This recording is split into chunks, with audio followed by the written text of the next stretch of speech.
a Heart for East Asia podcast from OMF US. We want to welcome everybody back to the podcast, and excited that we get to have a special guest with us that's actually been with us before, my dear friend and good brother, Andy Smith, coming back to us. Andy, I just want to thank you and welcome you back to the podcast. Thank you. Yeah, I really enjoyed our first conversation, and I look forward to this one. Now, I hope everybody gets a chance to go back, because Andy was with us a few podcasts back, sharing his testimony, the way that God has been moving and using him throughout his life, how he's been following in the guidance of the Holy Spirit, and some of the subjects and focuses that he's been leaning in towards in his studies and teachings. One of the big ones during the podcast that was mentioned was the subject and the thought of being single on the field. And after we had a little bit of a discussion in our last podcast together, I went back to Andy and said, hey, could you come back? I would love to have a podcast focus on being single, what that means for the field and what that means for the church today. So Andy, could you please give our listeners, those that might not have listened to that podcast, but again, I do encourage you to go back and listen to that podcast. Could you please give our listeners an explanation of why this subject is so important to you? First, I would say it's important to me because God led me to remain single. And up until that point, I didn't really realize it was an option. I guess I was a typical American, grow up, get your education, get married, have some kids, buy a house type thing. And so I'd never really heard of it as an option. And I realized there are a lot of other people out there who haven't really heard of it as an option either. And then secondly, as I've reflected on it over the years, both for myself and many other singles that I've served or talked to over the years, the world doesn't really prepare us to singles to live a valuable life. In fact, the world kind of has some pretty bad stereotypes about us, so can actually kind of be doing the reverse. But also, a lot of churches don't, they may have a singles ministry, but a lot of singles don't really feel encouraged in their singleness. It's kind of like, well, that's temporary. It's kind of not the ideal, and hopefully you'll eventually get married. And then you just throw in the demographics that for several years now, nearly half of American adults are single. So we're a huge demographic that many churches aren't even aware of. And so, their ministry isn't really designed in any way to provide, kind of specific needs of singles, or even in sermons, kind of bringing up illustrations or applications that would be appropriate for singles as well as for marrieds and families. Yeah. So when you say that you've been single your entire life, for our listening audience, because we don't do the video, what does that mean? How long? Okay. Yeah, I'm 65 years old. I came close to being engaged over 40 years ago. Was dating a fabulous young woman. And I think we both expected that we would get married. And it was really as we began, talking about that step seriously and talking to pastors and our closest friends, what do you think? Basically, everybody said, both to her and to me, Andy, I thought you were going to stay single. And that was kind of the first time I realized, oh yeah, that is an option. And as we talked it through and I prayed about it and whatnot, I realized, I think God has given me a unique gift in this area. And so I should stay single. So one of my good friends ended up marrying her, and they're happily married and all. Yeah, we're still very good friends. That's great. And you have not only lived the single life, but you've also done a lot of studies into singleness and what the Bible has to say about singleness. That was in your early years in college, correct, when you wrote your thesis on that? After I graduated from college, I helped lead a very large singles ministry at my church here in Texas. Back in the early 80s, we had about 300 young professionals every Sunday morning. So we were bigger than most churches, and we functioned as a church. It was fabulous disciple-making movement, leadership development movement. That was where I was really rubbing elbows with a lot of other singles. We also had a lot of divorced people in that class. That was, very helpful. Learned a lot of things from them. But then, when I went to seminary, it was at seminary that I did a thesis on increasing the effectiveness of single missionaries, where I surveyed about 120 missionaries and interviewed about 30. Which really, and read over 100 books, magazine articles on the topic. So that was when I did my really significant research. And then, for the last 35 years, I've been living it out, talking to others on the field, what are their experiences, and several decades now of learning and doing it. That's exciting. So let's go ahead and let's dive into that. Let's build out from your life what we've already heard from not only how you've lived your entire life single, but also how you've put a lot of time and effort into your studies of single life and how that can be beneficial on the field as well as in the local church. So let's go from that into the life of the local church. Why is it important for the church to talk about being single? Well, let me first say it's right for the church to invest significant resources into building healthy marriages and families. So I'm totally pro-marriage, pro-family. But yeah, I think it's also important for the church to invest similar resources into talking about being single. One reason would be, God loves singles and has a wonderful plan for our lives, which may or may not include marriage. And I think the church should speak positively about singleness as one possible way of life. And like I said, my experience is very few churches do that. I think another reason would be, many significant Bible characters were single. So, to teach scripture well, the church can't help but touch on singleness.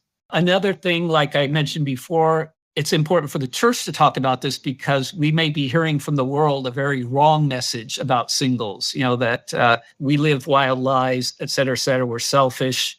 So it's important for the church to be correcting those wrong stereotypes that the world spreads about us.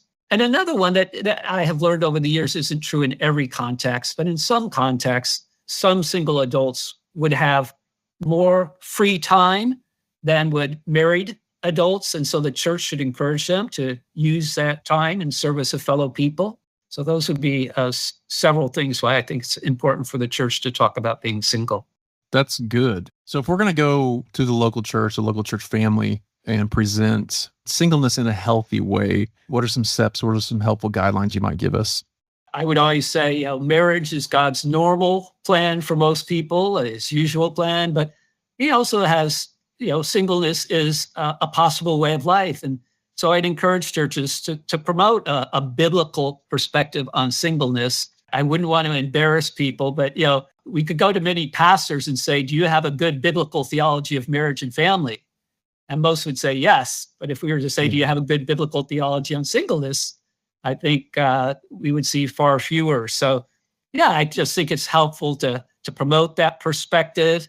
And of course, starting with Jesus, who modeled a life of singleness and taught about it. We often think of 1 Corinthians 7, which is one of the major teaching passages on singleness from the Apostle Paul. But in Matthew 19, the Pharisees engaged Jesus in a conversation about divorce. And at the end of that, he said to his disciples, not everyone can receive this saying, but only those to whom it is given. For there are eunuchs who have been made so, who have been so from birth, and there are eunuchs who have been made eunuchs by men. And there are eunuchs who have made themselves eunuchs for the sake of the kingdom of heaven. Let the one who is able to receive this, receive it. And so I think, as Jesus did it, it's helpful for churches to talk about singleness as one possible way of life. And it may be temporary, it may be lifelong, but it may also be something you do by choice or something that you do not by choice. So some of us are voluntarily single, some of us are involuntarily single. And I think that's a really important distinction to make. Again, over the years, many of the people I've served had never really even considered singleness as a possible way of life that can please God. They just assumed, you get married. And so after I helped them realize this, they sought God, and some concluded that he wanted them to stay single. So they are voluntarily single.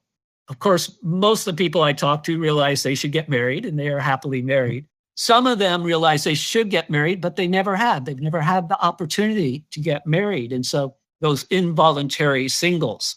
In the 1990s, I had the privilege of having dinner with a leading theologian who has since died. The four of us at the table were all single. I was talking to him, so how about you? Are you single by choice? And he said, no, I've always wanted to be married. And it was the first time I had ever heard. I don't know how well this is known, but he had always wanted to be married, but God had given him such a broad and deep ministry that he really didn't have time to get into the dating scene and the courting and to move towards marriage. So here was a one of the great servants of the church over the last many decades who was an involuntary single, but still very faithfully and fruitfully serving the Lord. So I think a second thing then would be, when preparing to preach or teach scripture, you note whether the writer of the passage was single or if the characters in it were single, because doing so can give us additional insights. For those of us who preach and teach, we really try and get into the heart and mind of those who wrote these passages or the characters in the passages. So sometimes it can help us see different things in the passage if we're thinking of it from the perspective of a single adult, especially you think of some of the trials that some of those biblical characters went to, and they didn't have a spouse to go home to. But I think also by doing that, then again, we can help Christians realize that, singles played significant roles in the Bible, that singleness is a possible way of life that can please God, and that Christians should consider whether he wants them to remain single. Yeah, that's great. Thinking of that, maybe the authors and some of the characters that you find throughout the Old and New Testament, let's kind of dive into some of those. Thinking of, let's start with the Old Testament, some authors or some of the characters that we find in the Old Testament that were single. Yeah, so one of the clearest is Jeremiah. In chapter 16, God told him to stay single to save him from the pain of watching his wife and children die of deadly diseases and not be lamented or buried. Wow. It's such a compassionate act of God. Jeremiah, this is going to be hard enough for you. If you had a wife and kids and were watching them going through what you're going to go through, it's going to tear your heart apart. So I'm going to save you from that. Stay single. But then think of the decades that he faithfully served in Judah, who was so committed to sin and eventually was going to be punished by God, was punished by God. And here he was being opposed by his own people. And we call him the weeping prophet. That would have been hard enough having a spouse to stand with you and to weep with you. But he was a single man. And so it just helps you process what he experienced and what his life and ministry was like, just thinking about the fact that he was single. Now, we have other characters like Ezekiel, who started off as a married prophet. And then in chapter 24, the Lord took his wife away from him. And he commanded him, don't mourn for her. Now, we don't know for a fact that he didn't remarry, but it's quite possible that he did not remarry. And then we could look at Daniel and his buddies in the book of Daniel. Again, we don't know for sure, but it was fairly common when young single men were taken captive and trained up to serve a foreign king that they were made eunuchs. So there's a good likelihood that Daniel and his friends remained single and then served for many decades, very faithfully in Babylon. And again, just reflecting on that, what was that like? Possibly could have been a little easier if he'd had married and had a family kind of supporting him and all that. But instead, most likely he remained single, which again, we'll get to, I know later, talking about the unique advantages and challenges of being single, just like their unique advantages and challenges of married life. Yeah, definitely. Those are some beautiful characters that we do find in the Old Testament that connect really well into this. What about the early church? Probably the first one that comes to everybody's mind is Paul. And I always throw in Barnabas with him, because there in 1 Corinthians 9, Paul said that, he and Barnabas had refused to act on their right to take along a believing wife. So we believe this means that both of them were single. Now, Barnabas may have been a widower, we don't know. But it's quite clear, that in their missionary journeys, they were single. And of course, Paul there also in 1 Corinthians, he talked about, it's good to remain single as I am. So I think, like, as I said, that's the one we'd be most familiar with. But there's wonderful other ones that just pop up now and then, like in the book of Acts. Philip, one of those chosen to serve the widows, serve the tables and feeding them, also was an evangelist. And in Acts 21, it talks about his 4 unmarried daughters who were prophetesses. To me, that just paints this picture of these young women who are really, really devoted to the Lord and spending time seeking his face and seeking his message for the early church. And I wish we had like a whole letter written to them or written by them to learn more about their lives and ministry, because obviously they had a significant role in the early church.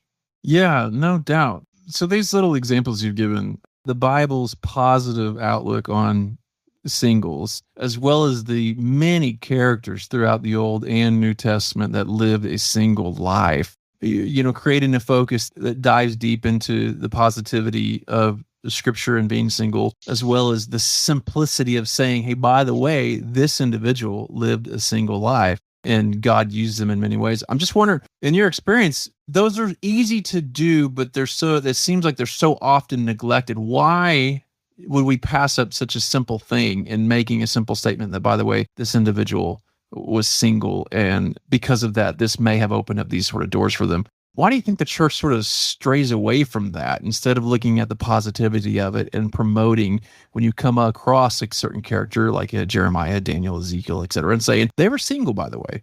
Yeah, it's a really good question. And I think culturally, socially, we all have blinders to various things. We could look at other subjects, like one of the big things we're talking about now in missions is migrants and doing cross-cultural ministry among these migrants who've left their homeland, had to flee and are somewhere else. Well, Abraham was a migrant. In the same way, we just kind of assume they're like us. They had a nice, comfortable life, with their spouse and their children, their 2-car garage and, a nice subdivision or whatever. But no, we kind of fail to take that extra step of really putting ourselves in their time, in their place, in their state, in their age, in their gender, whatever it might be, because that takes a lot of extra work to really put ourselves more fully into their place so that we can understand their experience or what they wrote about more fully. So I think it's partly because, let's be honest, sometimes we're a little bit lazy in our preaching and teaching, but I find it really rewarding to do that. I mean, as a single, when I'm looking at passages about married, or I love teaching on Priscilla and Aquila, a married couple, because I've learned so much from their lives. So yeah, it goes both ways. So true, so true. Well, let's take the shift into the missions world. We have an individual, they're single. They feel like God might be calling them into the life of missions. What kind of advice would you give to them? Yeah, so I think one of the first things I would say is to invest in community. So, become a faithful, active member of your church. Churches, hopefully every missionary has a good church standing with them, supporting them. But in some ways, I think that's especially important for singles. They really do kind of function as our family. Once you go to the field, you kind of leave everybody behind. You don't have a spouse or children going with you. So kind of having some really close friends in your church who will journey with you for the long haul is so valuable. I have 3 or 4 friends who've done that with me I've known some from college, some from the early 80s. So these guys know me inside and out, and that's just been so helpful for me. The other thing I would say, and I would say this to all singles, but as a single, focus on the things of the Lord. Right out of 1 Corinthians 7. Practice that undivided devotion to him. There's this one quote I just love. This is from Marshall Siegel, who wrote a book called Not Yet Married. And he says, "A few of you will be called to lifelong singleness, and it will be a beautiful thing to watch you savor Christ and serve others as a single man or woman. It will be a stunning thing for the world to see. Someone trading the pleasure of marital love and sexual intimacy for a lifetime of loving God and laying down his or her life to bring others to Christ." Whether you're voluntary, I would say to them, whether you're voluntary or involuntary, take advantage of the great opportunities we have as single to really focus on the things of the Lord. Yes, it can be hard, but it can give us a really powerful witness. Now, I'd also advise them to do some really practical things because, once you're on the mission field, you often don't have as much practical help around. So, learn as many life skills as you can, cooking, doing your own finances, cleaning, laundry, repairs, et cetera, et cetera. But I think another thing then kind of relating to this is as soon as possible, develop a healthy pace and cycle for your life. Work, Sabbath, ministry, relationships, exercise, hobbies. In some ways, when you're a single on the foreign mission field, there can just be this temptation just to 24/7 be out serving people. And that can just kill us. So really developing a healthy pace and cycle and because our lives aren't tied into maybe a school year or some of these other calendars that a lot of families would have, a lot of us find it healthy to try and come up with a cycle of our life where we do have busier seasons, but we have quieter seasons as well. And one of the things that helped me that I would also advise singles is, hey, interview singles whom you admire. Ask them how they maintain their spiritual health, their physical health, their relational health, their mental health, and learn from them, because there's some wonderful kind of big brothers and sisters for us out there. That's some really good stuff. A lot of things for people to take to heart and process through, especially if you're single, thinking about this might be where God's leading me to go into the mission field. What about their family members? What sort of advice would you give mom and dad, grandma and grandpa, whoever their guardian is? They're looking at maybe their young adult going through this process and thinking, this might be where God's leading me. And they're thinking, well, they're single. What kind of advice would you give to them? Again, I would start with scripture and help them realize that singles play significant roles in the Bible and then, of course, in the history of missions.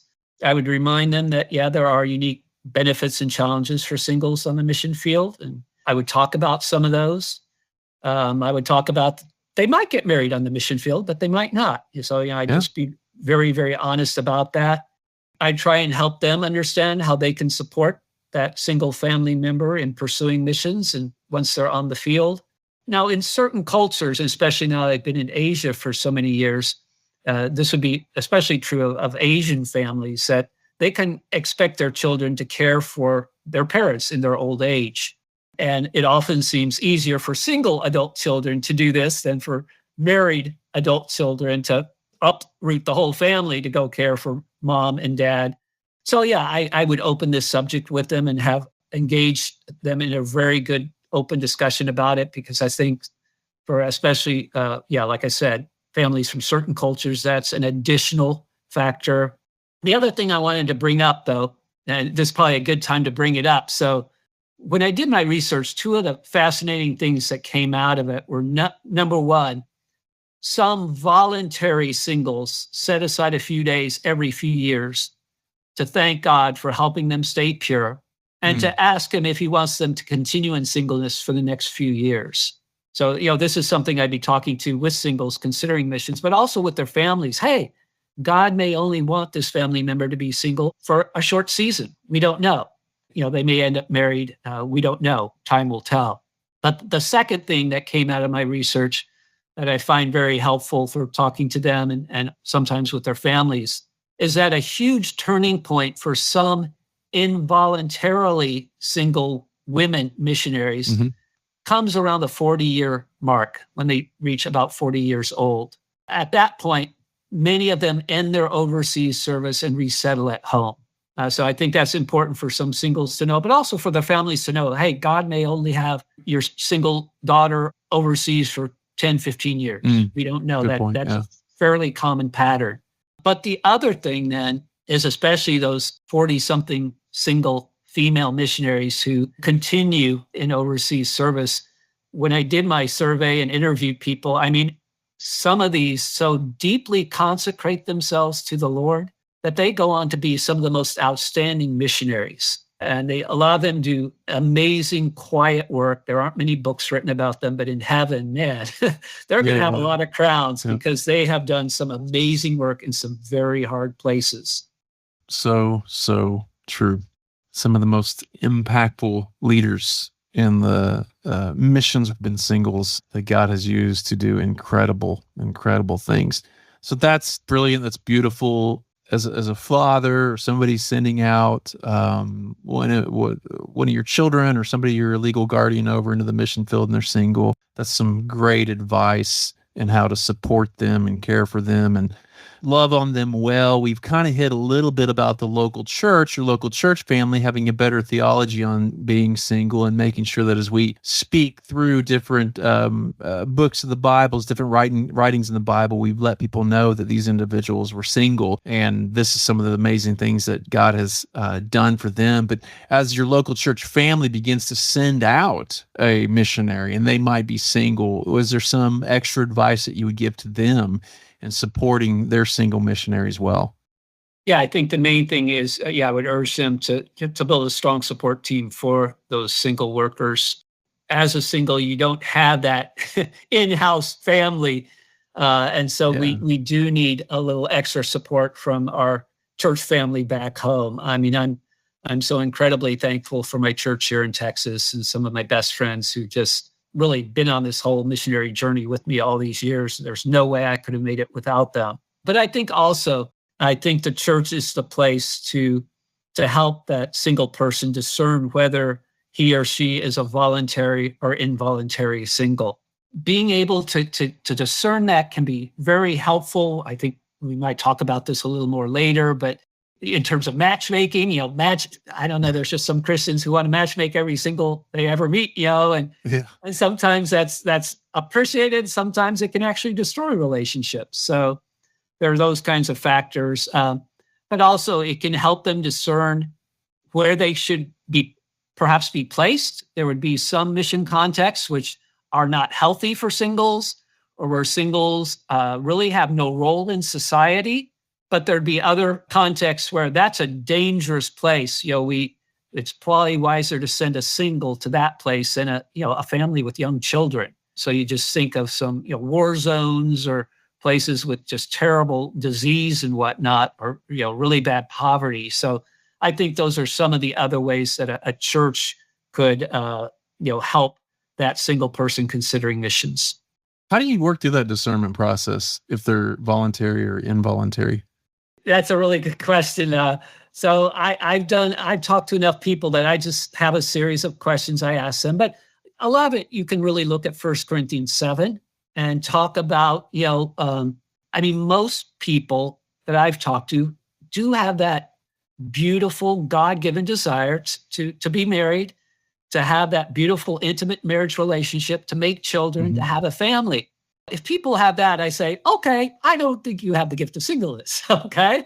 But quite a few of the people I've talked to then who, like me, have discerned that we have a gift of singleness, know that that's never really been part of our dream. We're fine with it. We don't, as Paul says, we don't burn with that kind of a passion. We can control our sexual desires relatively easily. And so those are some of the main things I look at. With some women, it's also just talking about, motherhood has to be one of the most awesome roles there is on earth, and bringing another life into the world and whatnot. But some women I've talked to just don't feel they have what it takes, physically, psychologically, mentally to really be a good mother. Sure. They've had to accept that and say, I think I should stay single. Yeah. That's good. That's helpful. Being on the field all these years, let's talk about some of the challenges that one might face as a missionary, as a single missionary on the field. Yeah, so I kind of alluded to one recently, what we were just talking about. So some local cultures simply do not have a place for single adults. That just doesn't exist. And so you could be considered a child. You'd have no voice. So basically you'd have zero ministry.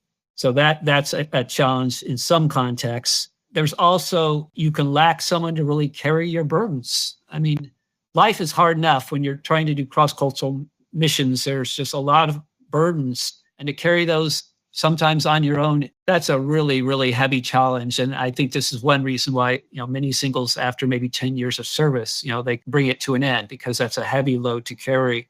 But they may also struggle to do certain basic tasks, because as a single, you kind of have to do everything around the house and ministry and so that can just be really heavy. But I think one of the other challenges is that a lot of people want you married, just people trying to set you up.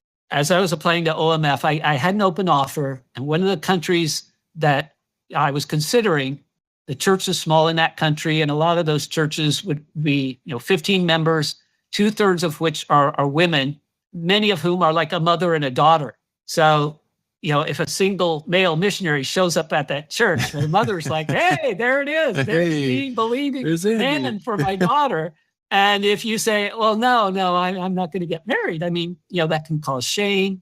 You could lose that mother and daughter from the church, and you've just lost, like 15% of your members, So yeah, there are just some other challenges like that, knowing how culturally appropriately to deal with people trying to set you up, teasing you. There's a lot of teasing that can happen, whether you're a married man with no children or as a single man, there are certain kinds of teasing that can be pretty significant challenges for us. Yeah.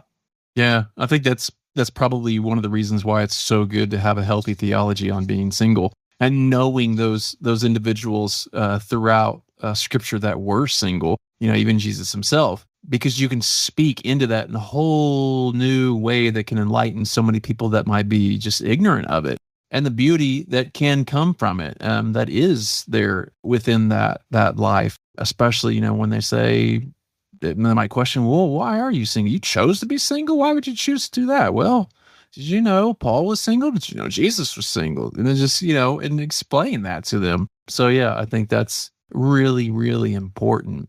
What have you seen as some of the benefits? I always like to start off with Paul's list right out of 1 Corinthians 7. So he talks about singles avoiding worldly troubles, focusing on things of the Lord, undivided devotion. Yeah, and I've experienced those. Just a quick story. My first year, I was in language school, and I played a lot of basketball with one of our married missionaries, and we would play till sundown. That was kind of the normal thing. And then we'd stand around while cooling off and just chat. But he would always be looking at his watch and, whoops, my wife's going to have dinner on the table in 10 minutes. I've got to be there. So, he'd have to run off. And I could just, as long as these guys wanted to talk and, trying to get into good spiritual conversations with them, there was nothing that I had to rush home for. So again, some of the beautiful things of marriage, singles are free from some of those beautiful things, which just allows us to just hang out with people when they need someone to hang out with them. One of the surprises for me was that as a single, we can often express greater dependence on local people because we can't do everything. Like in the Philippines, in my first couple of terms, there weren't places where you could buy curtains. I had these apartments with open windows to the street, and I needed curtains on them. And I could do a little sewing, but like I can sew a button back on a shirt, but I can't sew curtains. And so finding local people who can sew curtains for me and developing that relationship. And it was a whole nother natural way to develop relationships just by having that greater dependence on local people. An interesting series of stories comes from some of our single women who served indigenous minority peoples in pretty remote places. And when they showed up in the village, the village head said, oh no, if anything happens to this woman, I will be held responsible. And so they actually adopted that single woman missionary. You will live with me in my family's hut. So here you are living in the hut of the leader, showing and sharing the life of Jesus Christ. So just a tremendous advantage. But yeah, I think another one we often think about is decision-making. As a single, it's a lot easier to make decisions. There's a lot more flexibility often in our schedules. And also, that can give us real advantages, say in language learning, in adapting to the culture, as well as developing relationships. So those have been some of the key ones that I've seen in my life and the life of others. Let's touch back on the thought of knowing whether somebody is single by choice or just by the way life played out for them. And is there an importance, or what would be the importance of that for someone like myself who's married, or maybe another person who's single in the field, to know that of that individual? Yeah, it's really helpful because for a number of reasons. First, it'll tell us whether or not we should be looking for a possible partner for that. I've made matches for quite a few people over the years. So, okay, I know the joy of doing that well, but yeah, that's one of the places I would start. But also, a lot of us voluntary singles are willing to serve in an isolated setting. where we aren't going to be around many other singles or many other possible life partners. And so that would be another reason why it's helpful for others to know whether someone's single by choice or not. But also sometimes it can help us better understand the member care that a single missionary will need. So some single missionaries have a very rich personal walk with Christ, which means they actually need a little less member care than other kinds of missionaries. Sure. And so some of the involuntary ones do need a little more member care in that area, a little more support. And so it's just good to know that. Again, one of the things we talk about often in missions is expectations. As a future missionary, the more you understand of what life and ministry is going to be like on that mission field, the better.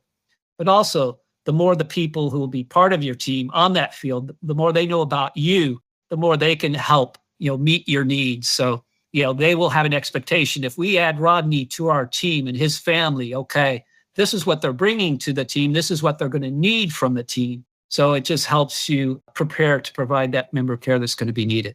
That is great. That is some really good advice that I would have never had thought of. Yeah, because I think in a lot of ways it takes away some of that awkwardness if you were to say, this is the gift that God has given me and I'm leaning heavy into this, and you're not trying to always set them up with somebody because they just told me this is their gift. This is the one they're leaning into. Or someone that says, yeah, I would love to get married someday and have a family. And then that weirdness is saying, hey, I know, John down the road is a great guy. You should meet him. It's not that weird, as well as all the benefits of knowing what they need on the field. They can go to certain places if that is their giftingness and they're leaning heavily into that. Others might not work well within, and the member care aspect of that too. That's beautiful, man. Yeah, thank you. That's really, really good. Today, as we're looking at missionaries on the field, are there some single missionaries that others can look to that might inspire us that we can learn from today? Yeah, there are a number, and I'm old, so kind of my single missionary heroes are a little bit older, but still, within the last 100 years or so. My biggest one is George Hunter, who served in China for 52 years, and he was in one of the farthest outposts. This, crossing the Gobi Desert, way back then, just the amazing ministry he had. So again, as a single male, he had a single Chinese man as his co-worker. One of our missionaries joined him for several years too. But in the summer times, they would cover 1,000 miles. Wow. A donkey-drawn cart with scripture portions. They'd be walking or riding. They would cover 1,000 miles, sharing the good news with many, many different peoples. And, he testified, I am here solely to preach Christ crucified. Just an amazing life of focus and devotion to Jesus and serving these many, some of these are still some of the least reached peoples in the world, but what a pioneer he was. A second one is a little more recent, Dr. Pauline Hamilton, who served in Taiwan, and her life was just full of major trials and difficulties. She had a boyfriend that thought they were going to get married, and he ended up breaking up with her. She tried to commit suicide. She had several bad illnesses that probably should have taken her life. She found language learning on the field so hard that she struggled with depression. Just over and over again. She slipped into a coma. Her house was robbed. I mean, the list is just unbelievable. A gang member nearly killed her, but these tests shaped her to minister uniquely and deeply to others. And if you read any of her books, you just go, wow.